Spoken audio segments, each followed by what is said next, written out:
Ha toccato da vicino, troppo vicino, anche il nostro Veneto, la tragedia di Parigi, con la terribile notizia della morte dell'unica italiana, la giovane ricercatrice veneziana Valeria Solesin, una delle 132 vittime della barbarie, dell'odio, del fanatismo in nome di un fantomatico Dio.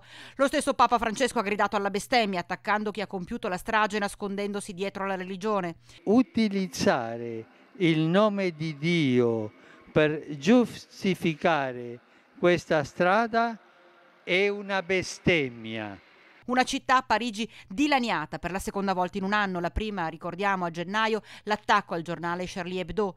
Una Parigi distrutta che però non si arrende all'odio del terrorismo, e proprio nella capitale francese quel venerdì d'orrore si trovava Giovanna Battaglia, una bassanese che abbiamo raggiunto telefonicamente. Venerdì è stata tutta una giornata piena che ci siamo goduti la città, salvo poi dopo venerdì sera è cambiato un po' tutto. Giovanna e la madre si trovavano in zona Louvre, lontano dal Bataclan, ma inevitabilmente sono state assorbite dal dramma. Ho iniziato a sentire che dallo stadio di Francia, dopo avevano iniziato a prendere proprio assedio tutta la città, anche noi non riuscivamo a capire se poi dopo si spostasse, anche dopo venisse nelle nostre zone o meno, quindi proprio non riuscivamo a capire che piega prendesse la situazione. Infatti anche noi nel nostro piccolo comunque non eravamo molto sicuri. Il giorno seguente Giovanna è uscita in strada e ci ha raccontato l'aria che si respirava a Parigi in quei momenti immediatamente successivi al dramma.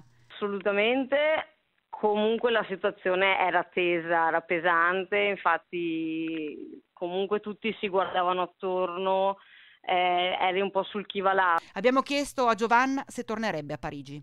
Non so se ci tornerei domani, però comunque sicuramente ritornerò un giorno a Parigi, sicuro.